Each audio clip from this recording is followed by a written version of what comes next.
Hello, ladies and gentlemen, and welcome back to the Steel City Sports Report, where we talk everything Steelers, Penguins, and Pirates. I am your host, Brady Vini, and our things popping off in the city of Pittsburgh today. Lots going on. Day 2 of Steelers minicamp is in the books. We will break down what a handful of Steelers personnel said before and after practice today. The Pittsburgh Pirates, they just wrapped up their game about a couple of hours ago against the Miami Marlins, taking 2 out of 3 from the Fish and wrapping up a successful homestand. And also lots of hockey news to talk about today. Rarely this time of the year do we get to talk about a lot of these, hockey stories because they are few and far between in the summertime. But Dan Muse, he was introduced as the Penguins head coach officially today. He gave his introductory press conference. There's a little bit of NHL draft news and who the Penguins could be targeting here in a couple weeks. And also, we are going to start today with some breaking news. Let me hit the button here.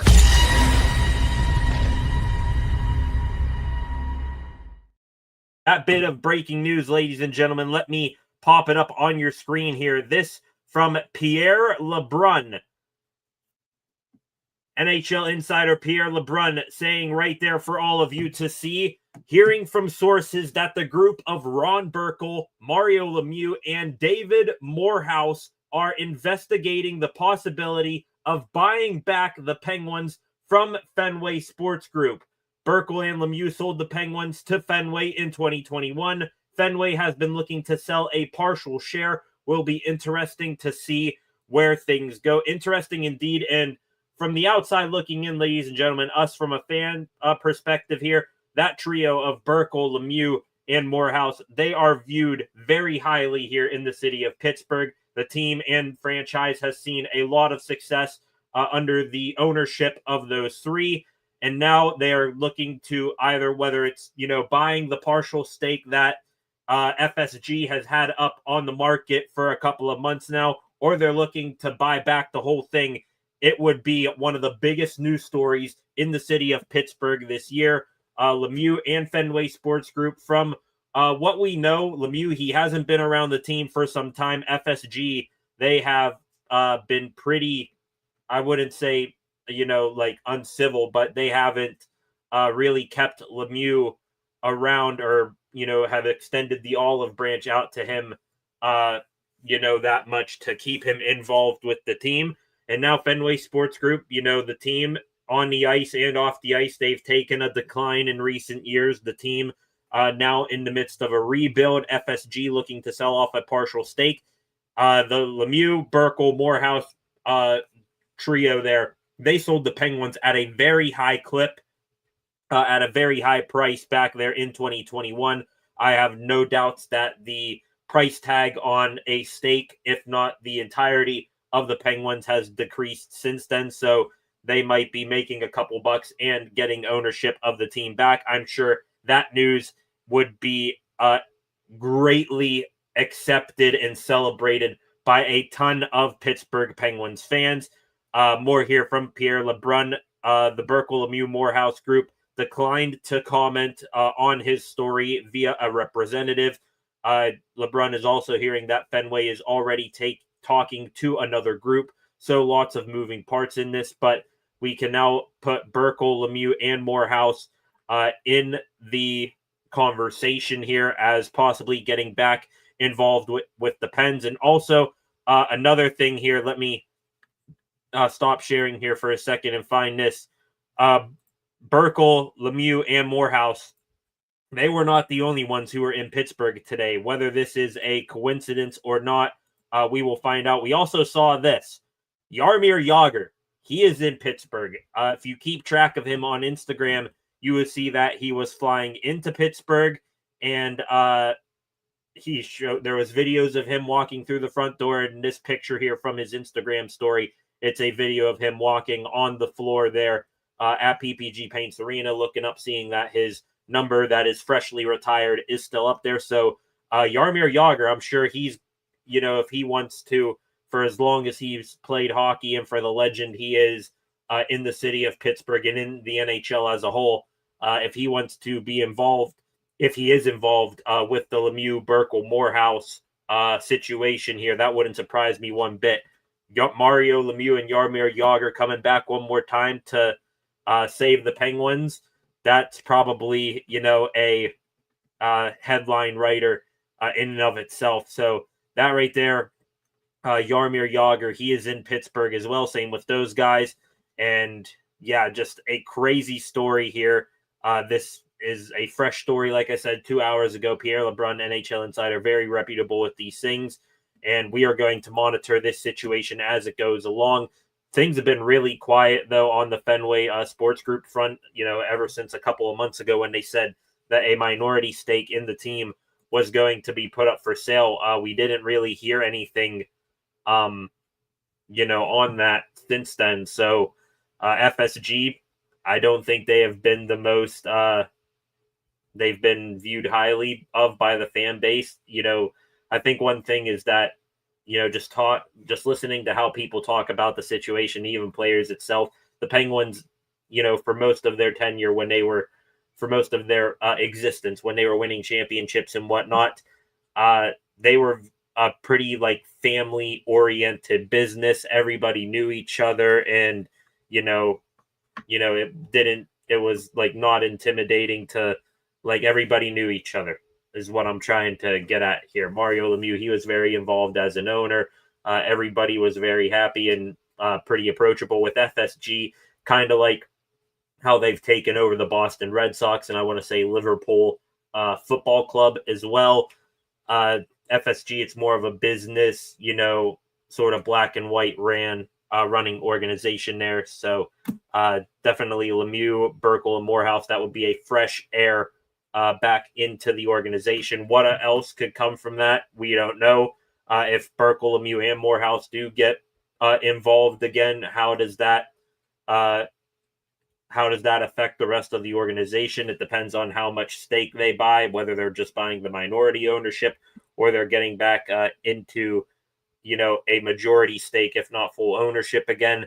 Does that change the outlook of Kyle Dubas and what he's doing as Penguins GM? Dan Muse, he's been on the job now. Today was his officially, his first day meeting with the media. So the clock officially starts now of him, of his time as Penguins head coach. How does that affect him? Media rights, though. Pittsburgh Sportsnet is a FSG owned and operated, TV program. That doesn't only affect the Penguins, that also affects the Pittsburgh Pirates as well. How will that all change? So we don't know, but a lot could be changing in very quick order right now. Let's go to the comment section real quick. Zach, what's up, man? Just talking some Pittsburgh Penguins breaking news. Lots popping off here today in the city of Pittsburgh, including that major bomb dropped there by Pierre LeBrun. But that wasn't the main. I was hoping to just, talk about Penguins, a little bit here today, talking about, Dan Muse and his introductory press conference. But obviously, this story here from LeBrun took it over. Let's talk about Dan Muse now and his first day on the job here with the Penguins organization. Let me pop up this here on the screen. There it is right there, ladies and gentlemen. Dan Muse, his wife, and his 4 children. His first day on the job at the Penguins facility here today.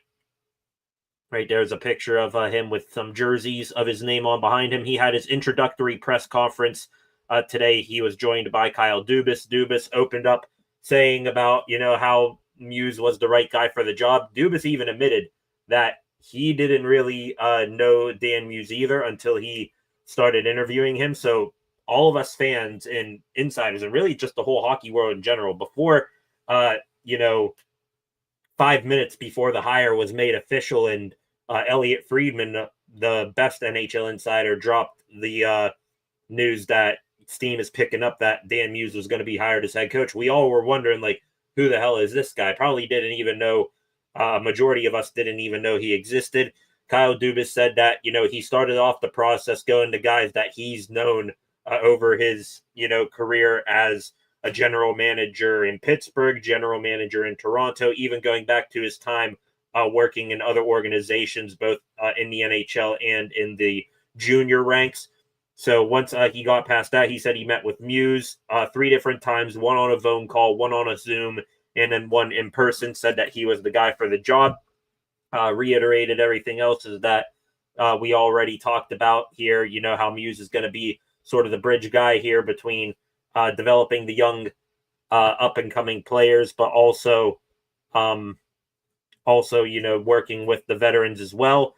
Then he sent things over to Dan Muse. He opened up Dan Muse, his first quote of the day, saying, "It's an honor to work in the NHL. It's a huge honor to be a head coach in this league. It's extremely humbling to be a part of this organization, this city, working with this staff and these players. I couldn't be more excited to get started here." Really talked about how surreal it was of a moment to, not be a head coach in the NHL, but also he said that it was, he was on cloud 9 just getting interviewed for the job.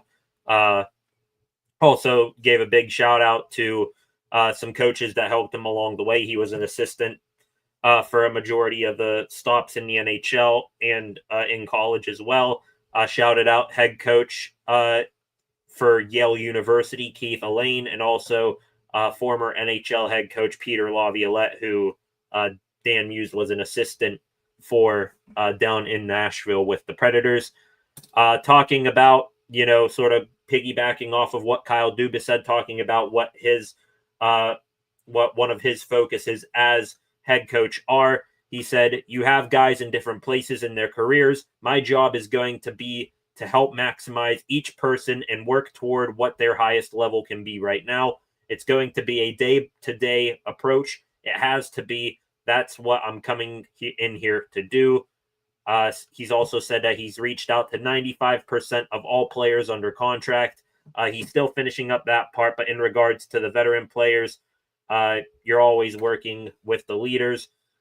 Finishing up his quote here, "Guys that have been in the organization for such a long time, you're going to be leaning on them." So, like I said, playing on both sides of the fence here, he's going to be a developmental guy. We went over here on this channel before, how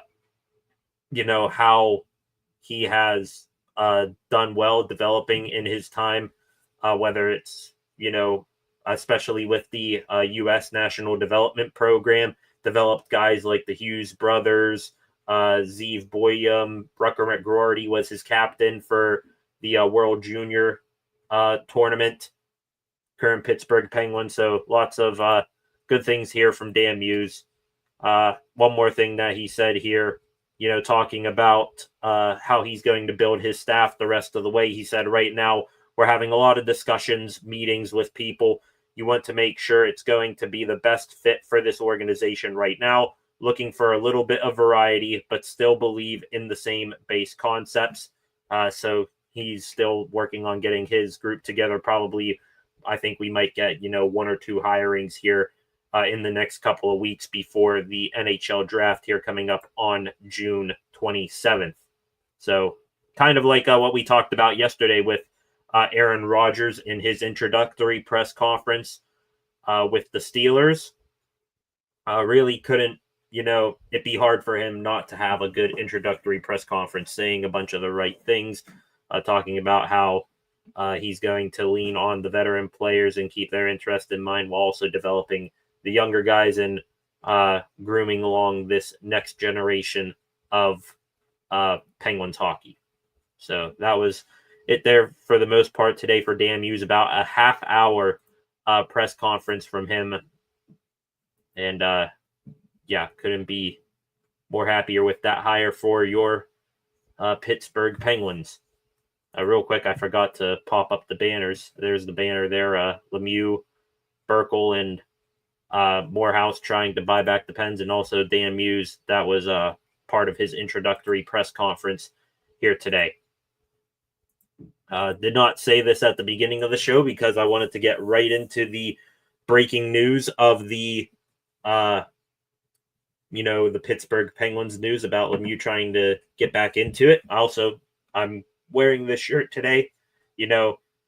I wear this shirt for the Bucks, but today I'm wearing it, sending the message to FSG. Sell the team back to Lemieux and Burkle. Get the good old days back here in the city of Pittsburgh. But anyways, wanted to say it's at the beginning of the program, but did not. If you are new here, please subscribe to the channel and turn on notifications so that you never miss when I am live again. Also, feel free to like and share this stream and comment in the live section just like Zach did. Hope everything is going well with you, Zach. We are up to 406 subscribers. Thank you to all of you who have done so in the recent days. We recently got up over 400 subscribers, so I appreciate you all for doing that. Let me get a quick drink, and then we are going to talk about some Buccos baseball for a quick second. Also got ESPN on beside me here. Pardon the interruption is on, and they are talking about the U.S. Open, which is currently taking place at Oakmont Country Club in Pittsburgh. So lots of sports news aside, lots of sports news is going on in Pittsburgh aside from the three major sports teams, the Pens, Steelers, and Bucks.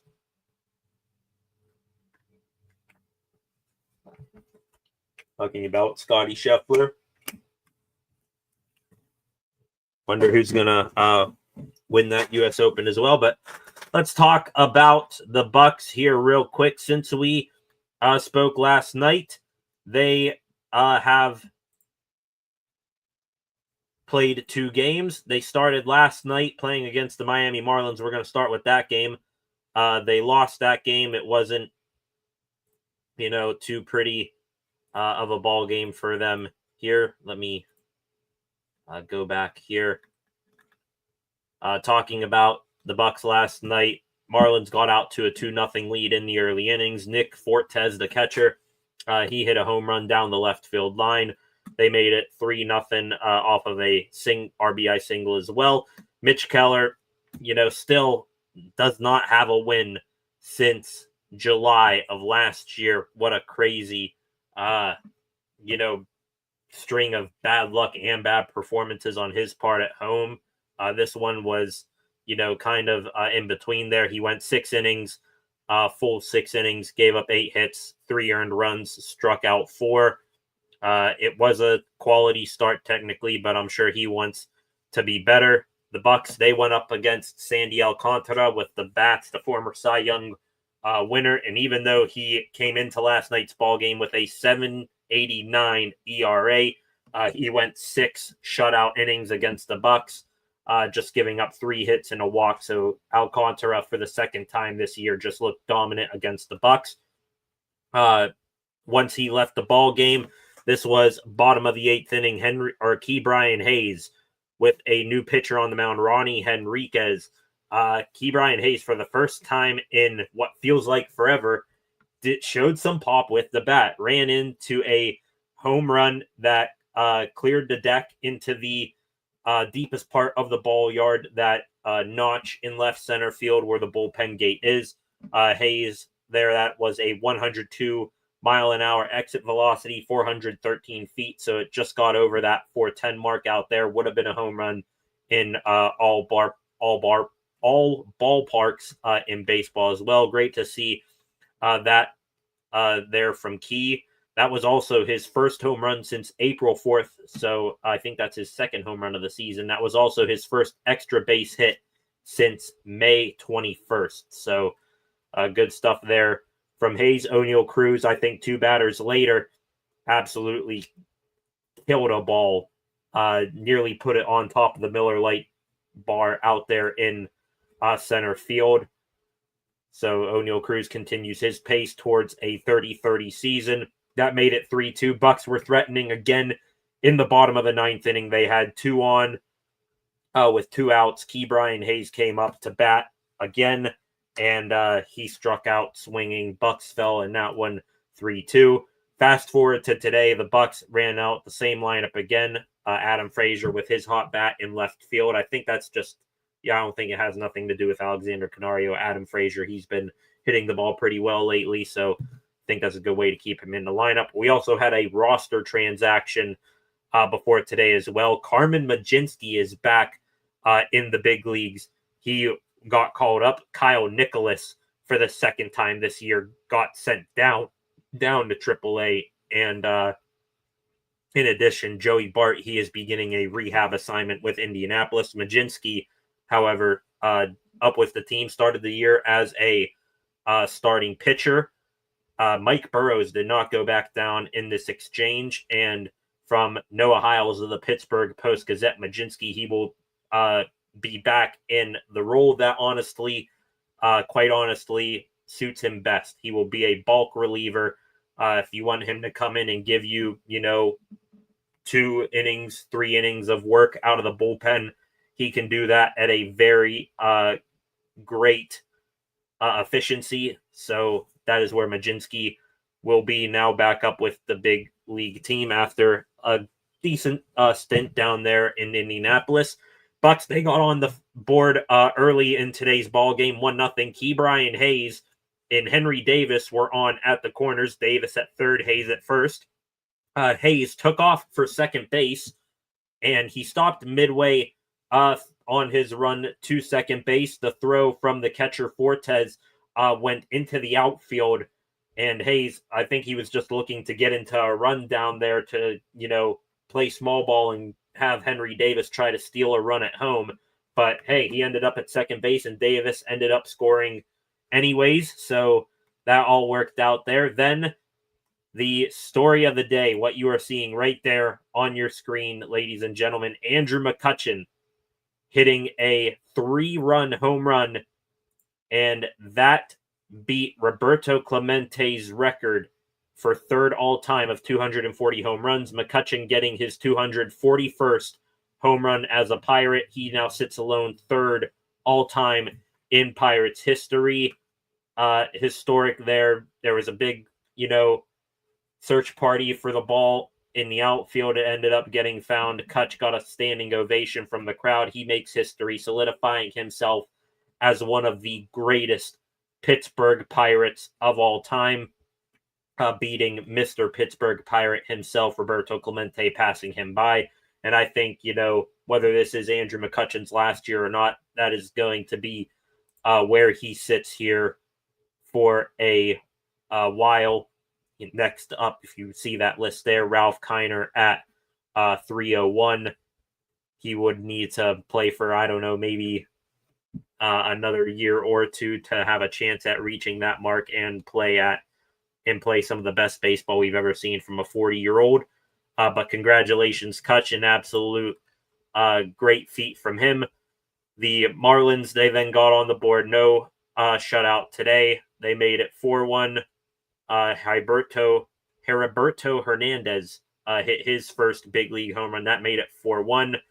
The Marlins then ended up getting a second run after Bailey Falter departed. Falter today, 5 1/3 innings pitched, 5 hits, 1 earned run, 3 strikeouts. A pretty Bailey Falter start. Not going to throw up a ton of strikeouts, but also, he's going to take care of the ball. He's very, savvy getting batters out in different ways. And when he gets into jams, he usually gets out of them. The only run he gave up today was on a long ball. 4-2 was the score until Adam Frazier. He hit a sacrifice fly late in the ball game. That made it 5-2, and that was the final score here today. The Pirates taking 2 of 3 from the Fish. It is another series win for them. They finish a 9-game homestand, 6-3, showing tremendous improvement under Donnie Kelly. If you would have told me this over a month ago when Derek Shelton was still employed, that the team on a 9-game homestand would, have a winning record in general, I would have said that you were completely and totally off your rocker. This was some of the best baseball that the club has played all year over the past week and change, and now they will head on the road. The Bucks bullpen also, they came out to play in this series, saying that right here, Noah Hiles has it right here, 9 games on this homestand. The Bucks bullpen, a 4-0 record, 28 2/3 innings pitched, 5 saves, a 1.88 ERA. The Bucks doing it, especially, just rattling off guys like Braxton Ashcraft, David Bednar, Caleb Ferguson. He's been good as well. And trying to think of some other guys here, but I'm sure I'm missing a couple here. Just a great time all the way around from the Bucks here on this homestand. 4 of you in here right now. If you are new here to the channel, please subscribe so that you never miss when I'm live again. Also, feel free to like and share this video and comment in the live chat. I enjoy interacting with you fine folks a bunch. Gonna keep things rolling along right here, and this is probably, we are now over half an hour into the stream here, so probably about 28 minutes now since I've been talking, and I have barely mentioned the Pittsburgh Steelers, and it's kind of, odd that is the case here at this point of the year. But now we are going to talk about Steelers Day 2 of minicamp. Yesterday, of course, was the big day. Aaron Rodgers making his debut with the team, speaking with the media for the first time. Got some other, quotes here. Lots of people spoke here today. We're going to be bouncing all around. First thing I wanted to pick up on, a thing Aaron Rodgers mentioned yesterday. The crowd of people out there in the world saying that Aaron Rodgers is a poor choice to mentor a young quarterback and will downright disregard helping the next, new quarterback to the league. They really got put in a tough spot. Rodgers saying that he is going to help Will Howard out as much as possible. He sits beside him in meetings. He is going to help out the 6th round national champion quarterback from Ohio State as much as he can. Howard actually responded to that and, said he learned of Rodgers signing via Instagram, but also talked about, saying, quote, the opportunity to learn from and work with a guy like that is second to none. He seems fired up. He seems like he wants to be here and he's all in. So Howard, he is going to embrace Rodgers helping him out a bunch as well.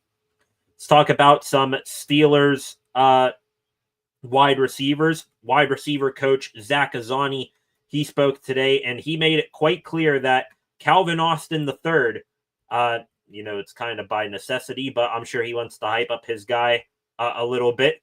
He wanted to make clear that Calvin Austin is the wide receiver 2 on this team right now. Talking with the media, Azzanni said, quote, I think that that spot is all Calvin's right now. Really, him and DK are such different players that there's going to be plays that he is the one guy.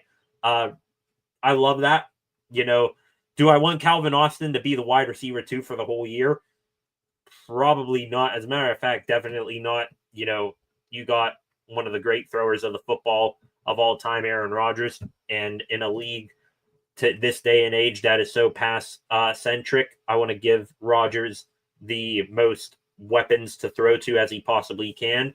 So I want to give Calvin Austin a ton of reps, don't get me wrong, but do I want him, to be one of the, guys out there all the time? Probably not. I think he's good in a, role where he's getting like half the snaps, not, 80-90% of the snaps. But anyway, back to Azzanni and his quote there.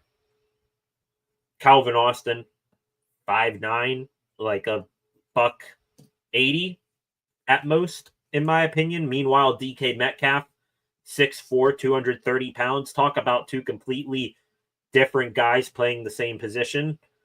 That'd be very tough if you're a defense to combat against. So I like the idea that Azzanni is throwing out there. I like that very, very much. Metcalf, he also talked about Austin. He spoke for the first time since his introductory press conference when the trade and signing extension for him was official.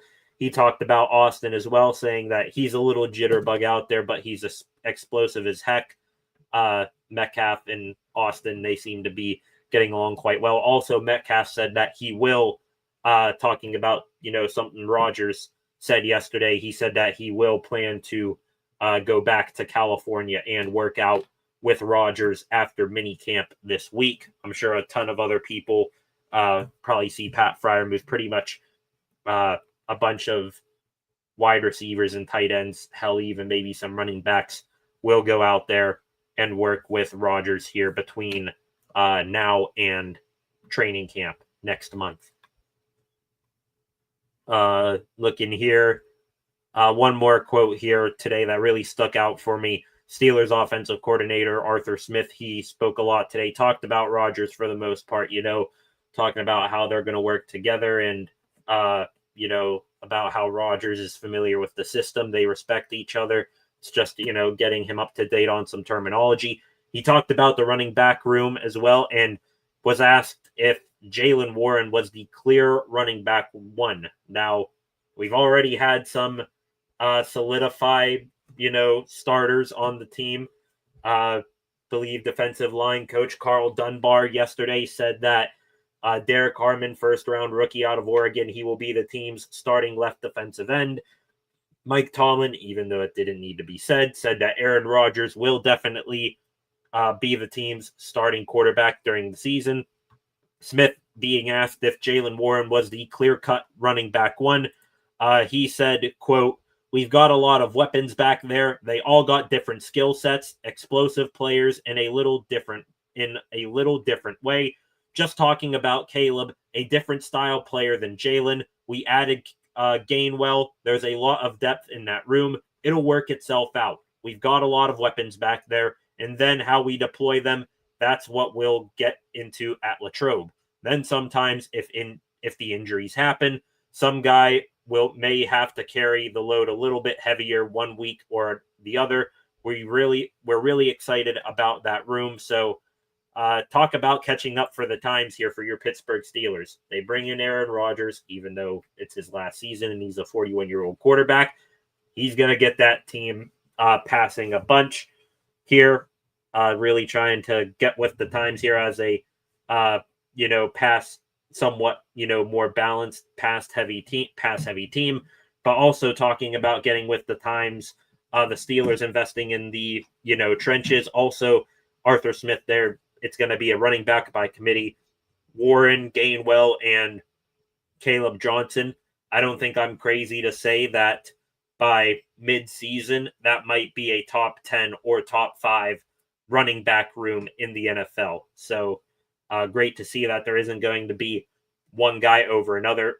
If I had to divvy up snaps right now, I think just because of familiarity with the system and, giving a guy a chance to prove himself, Warren will get most of the snaps. Probably, you're looking at like a 60, 65, maybe even 70, percent clip at that. And then Caleb Johnson and Kenneth Gainwell filter in. Gainwell also, he'll be doing some special teams, but Caleb Johnson still talking about him. Dude looks like he is built to be the Steelers running back, and I think he is going to give Jaylen a run for his money. But hey, that is good. Running back by committee, 3 great running backs there. Quite all right with that, and seeing how this plays out over the next couple of months. Okay, we are about to get into the more random news story segment of the program. Once again here, if you are new to the channel, subscribe to the channel and turn on notifications so that you never miss when I am live again. Also, feel free to like and share this stream and comment as you see fit. Before I get into the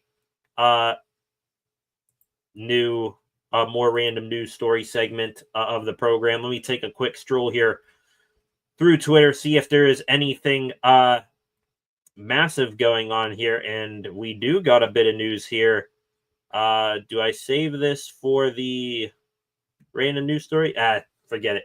This doesn't have anything to do with the Steelers, but still it is a former division rival of them going somewhere else.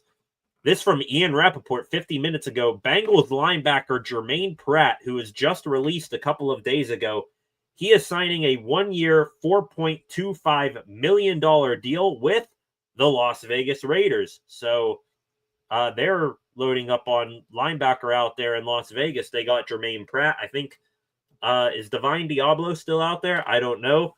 They got a Landon Roberts, former Pittsburgh Steeler as well, but I knew that wasn't going to be the case. The Steelers, they're stacked at linebacker. If they weren't, I'd say go get Jermaine Pratt because he has been a great, legacy long-term player there with the Bengals, and no clue why the Bengals got rid of him, honestly, because their defense is, Trey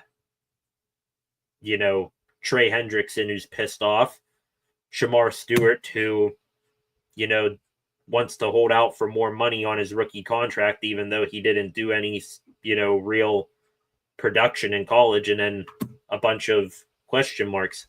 They're all offense, no defense there. They let go of Jermaine Pratt. I knew he wasn't going to be on the market for long, and now he heads to Sin City.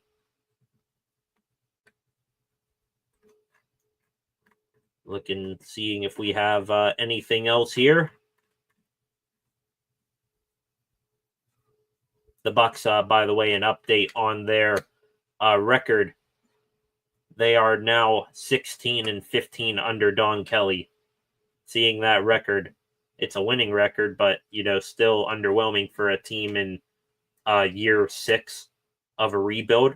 Most of that being put on Ben Cherington and Bob Nutting, but makes you wonder, seeing how good this team is playing under Don Kelly, what could have been if they would have just, fired Derek Shelton in the offseason.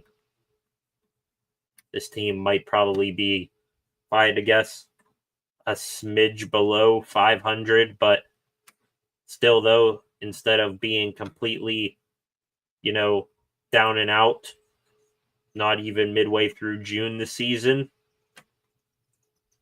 they would have been in a much better spot.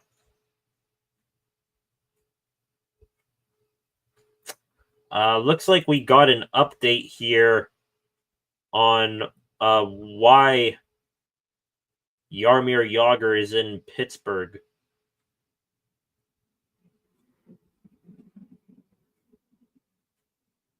I'm watching a video here from the Penguins social media staff. Looks like Jaromir Jagr is not involved. Well, it doesn't say whether he's involved or not, but it looks like he is not currently being linked to the Ron Burkle, Mario Lemieux, David Morehouse situation.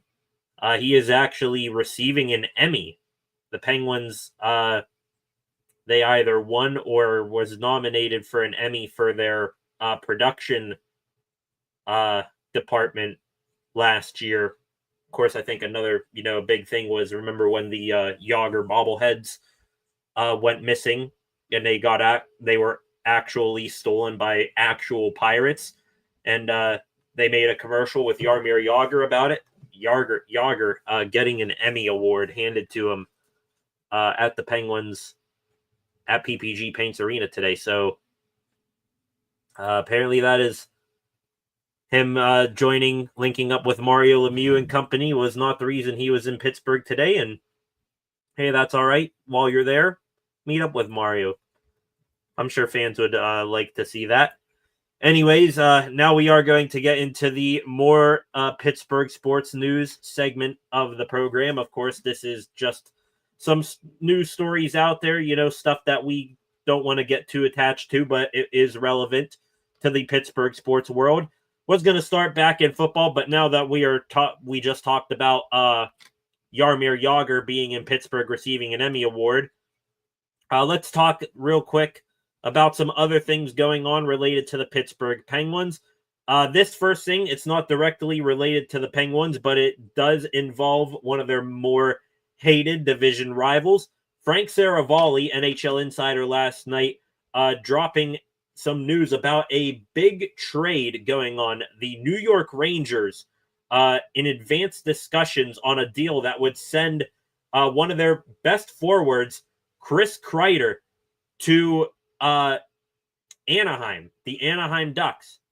So just like they sent off their former captain, Jacob Trouba, now they are sending off one of their leaders, who has been with that organization for quite some time. Kreider, he's one of their legacy players there. And, you know, I wonder if this is Mike Sullivan, you know, shipping off Kreider to get some of his guys in there. The deal is not done yet.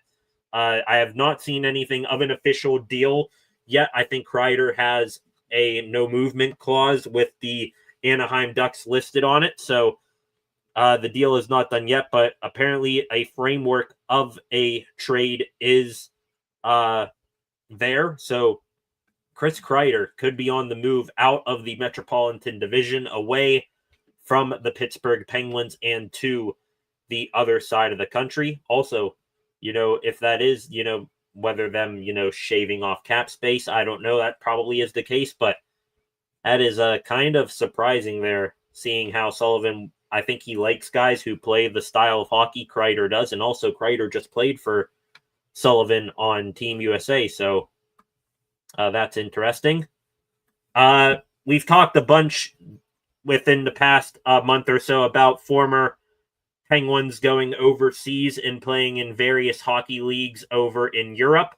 Now we are getting some official news on that front. First here, per a Telegram account of KHL team Lokomotiv Yaroslavl, defenseman Mac Holloway, who has been with the AHL team the past couple of years, had 31 points last year in 56 games, 26 years old. He is heading over to the KHL. Same thing with now former Penguins prospect Vasily Ponomarev, a telegram by Avangard Omsk of the KHL. That was made official today. He is going to the KHL as well. And I thought there was something else here, but maybe it's just those two things. Okay, it is just those two things. So Mac Holloway and Vasily Ponomarev leaving the Penguins organization. They are going over to the KHL, just two of quite the handful of current and former Pittsburgh Penguins going overseas to continue their hockey careers. Talked about at the beginning of the show, talking about the Penguins and the NHL draft coming up. Looks like we might be getting some ideas as to who they are targeting in the draft. Saw yesterday, I believe, from Jeff Merrick, the Penguins, they could be looking, they are looking to move up from pick number 11 into the top 10, where in that top 10 is to be, you know, speculated upon for right now. But just looking here at some tweets out there in the X universe, Elite Prospects director Cam Robinson used his site a lot to do a little bit of background information on these prospects. The Penguins, they took, I believe, Roger McQueen. Here, let me pull up the prospect list in the meantime. Some names that I do know about are on this list here of some guys the Penguins are interested in. Here it is, the Elite Prospects .com prospect rankings right here. The Penguins, they took out, according to Cam Robinson here, they took out, here, let me do, is there a possibility to do a side-by-side here? No. They took out Roger McQueen. He is a forward in the WHL, the Brandon Wheat Kings. Just played 8 games last year, got hit with injury. He did get 11 total points in that time frame. Also, they took out for dinner last week. Let me see, Martin here. Do I have a name on him? Where is he at on this list? Brady Martin here. He is the 21st ranked prospect on EliteProspects.com from the Sioux Greyhounds in the OHL. 47 games played last year, 51 total points for him. Also took out for dinner right here, Kayshawn Eichson. I'm probably butchering that name. A defenseman from the Barrie Colts in the OHL, 44 points in 53 games as a D-man, and also a name that we have talked about on here for a while is Radim Mrka. He is the 13th ranked prospect on this list, a defenseman from the Seattle Thunderbirds in the WHL. 32 games played last year, had 31 points in that span. So those are just 4 prospects right there that the Pens have some interest in. Also, there was another thing I saw here. Right here from Dan Kingerski, another Penguins insider. He is saying that Porter Martone, he is also high up on the Penguins list. Honestly, Porter Martone is the guy who the Pens would like to trade up for most likely here if they are going to move up. Porter Martone, the number 4 ranked prospect on this list from the Brampton Steelheads in the OHL. He is a winger, 87 points in 47 games last year. Fantastic production right there. So the Penguins, just looking off this list right here, we haven't heard anything of them having much interest yet, I will say, in James Hagen's center from Boston College, defenseman Matthew Schaefer from the Erie Otters, and Michael Misa from the Saginaw Spirit, the top 3 prospects there. But behind them, Porter Martone, the number 4 prospect, 2 Swedes, Anton Frundell and Victor Eklund, the number 5 and 6 prospects here on EliteProspects.com. Now we can add in Roger McQueen at number 8, Radim Mrka at number 13, Brady Martin at 21, and Kayshawn Eichsen at 24. So going up and down the list here of prospects the Penguins are interested in. Should be a very interesting lead up here to the draft here. Again, have the date right here. The draft coming up here in 16 days. Also, wanted to add this in. Frank Saravalli, who we talked about today, NHL Insider, he said that the NHL is closely monitoring the civil unrest currently ongoing out in Los Angeles. The draft is currently scheduled to take place at the Peacock Theater in LA, which right now is in a designated curfew zone, meaning that no activity or movement outside is allowed between 8 p.m. and 6 a.m. So NHL, hopefully, just like all of us wishing that these protests and craziness going on out there, which is, just insane right now. Hopefully that can all come to an end here and things can get back to some sort of order, and that the NHL can have the draft on time here in 16 days. If not, I wonder how they will change that. Do they go, I don't know, last year they held it out at the Sphere in Las Vegas. Do they go back there? Do they do like a COVID style Zoom meeting thing, tell all the prospects to stay home? Who knows? We will see how that pans out. Okay, moving back into football here for a second. Just a couple of loose news stories on that front. Not sure how any of you will take this news, but I find it quite interesting. Mark Caboli, Steelers insider for the Pat McAfee show, said that Aaron Rodgers, his locker room setup in the Steelers facility where he is sitting next to Pat Freiermuth. We know that, but he has taken the spot of the high rent district, according to Caboli, the corner of the locker room where Big Ben called home for nearly 2 decades. I'm sure if you're an Aaron Rodgers hater, you're probably like, oh no, you shouldn't take Big Ben's spot. That place should be like roped off sacred. Hey, let Rodgers sit where he wants. That's my take. Also, this just recently here from Andrew Filipponi on 93.7 The Fan. Steelers insider Jeff Halfborn said that quarterback Will Howard has been, quote, inconsistent at Steelers OTAs in minicamp. I mean, hey, he's a rookie here, probably still learning the offense. Not going to take too much away here from OTAs and minicamp. So let's see how that plays out here in the coming days. All right, next, in the coming weeks, I should say, when they get to Latrobe. Also, last thing here on the Steelers front, there is this account out there on Twitter. Some of you might know it, some of you might not.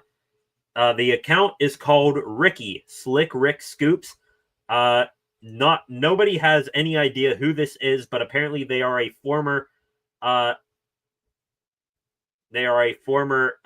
NFL insider, and they aren't one of your like aggregating accounts where they just like throw out a bunch of stuff and hope one of them sticks and then claim they were right. This person has been accurate before on some NFL stories before, they were picked up by bigger sources, but he is saying that the Steelers have inquired on both Jair Alexander, corner from the Green Bay Packers, who just got released, and corner down in for Miami, Jalen Ramsey. So Jair Alexander and Jalen Ramsey, arguably two top 10 corners in the NFL, both of whom are available, just one by free agency right now and one by trade.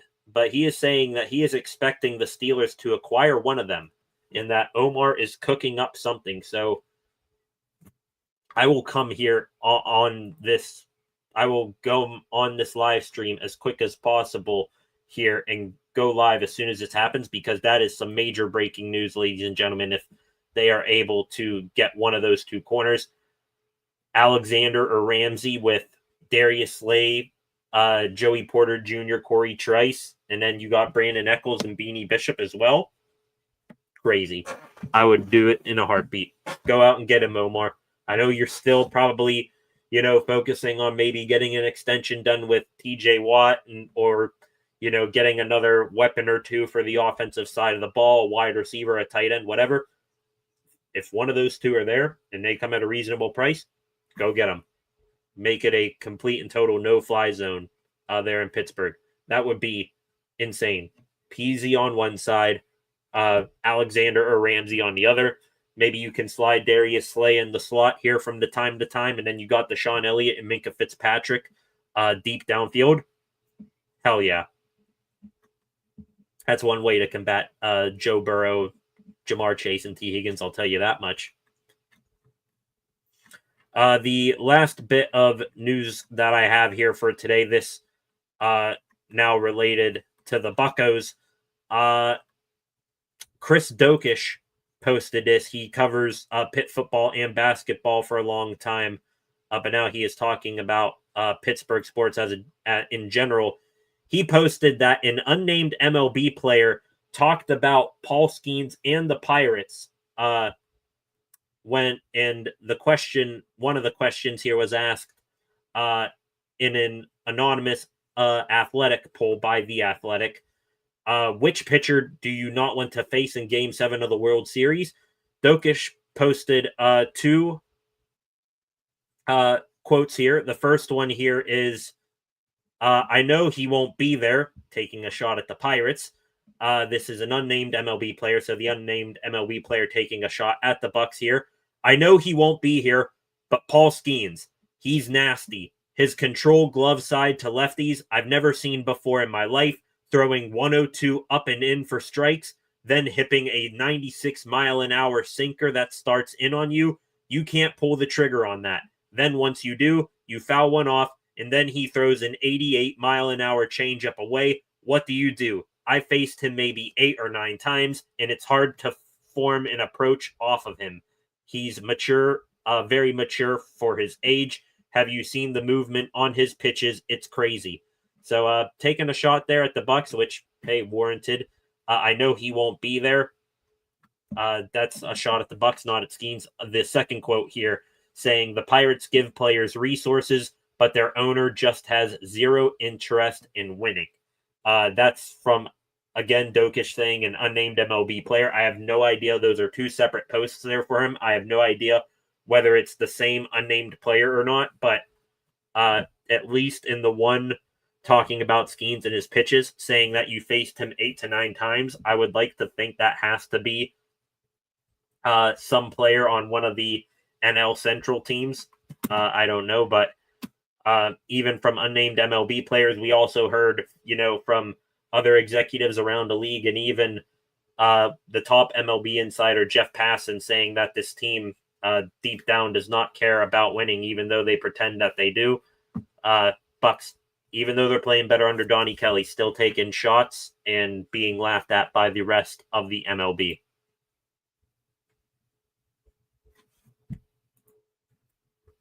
Okay, that is going to do it for the more Pittsburgh news segment of the show. Let me take one more quick look here through Twitter, see if anything is going on. Ooh, that is a cool card. Topps dropping their Series 2 MLB card set today, and seeing a bunch of posts on them. I got some of those on the way here. Can't wait to rip those.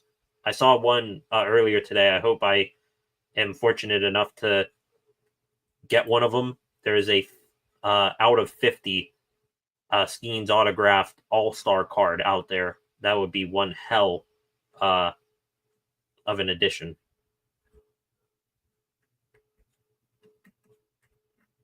Looking here, seeing if there is anything else going on here. Seeing a lot of news on Jackson Jobe, one of the better prospect pitchers in baseball. He got called up to the Detroit Tigers recently, who the Bucks will see on this upcoming road trip. The Bucks will not see Jobe, however. He will have Tommy John surgery. That sucks.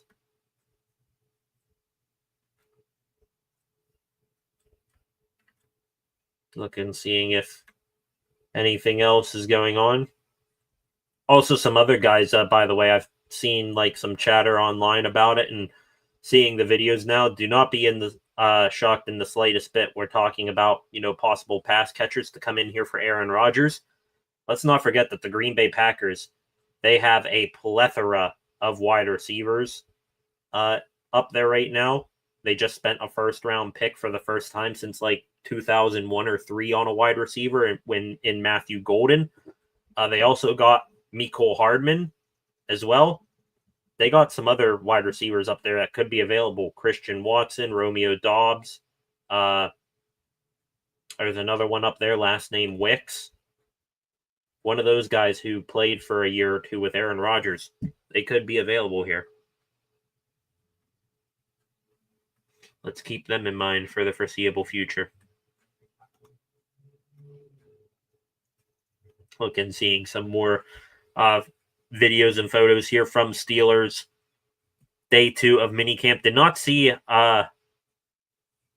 anything on Aaron Rodgers practicing today. Maybe there he is in the background of a Metcalf video there, but not much pictures or videos taken of Aaron Rodgers today. Seems like the media, they just went real heavy on Rodgers yesterday.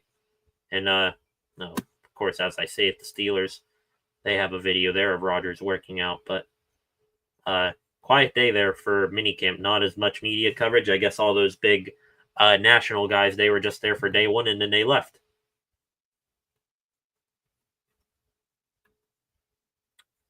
Looking here, seeing if there's anything else. Not seeing too much here. So I think that is going to wrap up the show for the day. Thank you all for joining me here this evening for the final time. If you are new here, please be sure to like, share, and comment on this video. Also, subscribe to the channel and turn on notifications so that you never miss when I am live again. I will give a bit of an announcement right here. We will be back on the channel here roughly around the same time tomorrow night between 5:30 and 6 o'clock per usual to talk more Pittsburgh sports news. then I hope all of you watching right now will join me back here on Friday. I will be live. I believe the game starts around 2 p.m. The Bucks, they will be in action on Friday, really the entire weekend with some 2 o'clock games that will be against the Cubs. That is a 2:20 start time. So against the Cubs in Wrigley, that is right now. Bailey Falter pitched today. So Andrew Heaney, he should get the ball tomorrow. That means it could be another. It should be another Paul Skeens Day on Friday. So Paul Skeens Day Friday, 2:20 start time. I will be live for that game on here, like I've been before, given some live breakdowns and commentary of what's going on, some instant reactions. Hope you all join me back here then, and hope you join me back here tomorrow and every day on then that I am live. So appreciate you all for joining me here tonight. Have a good rest of your evening. The Bucks, they are red hot right now. The Pens, lots of movement going on over there, both in terms of getting a new coach and possible change of ownership. And the Steelers, they will wrap up minicamp tomorrow before taking a break, and then they will head off to Latrobe. With that, thank you once again for joining me here tonight. I will see you back here tomorrow between 5:30 and 6 o'clock. Have a good night, everyone, and peace. Love you all. Talk to you then.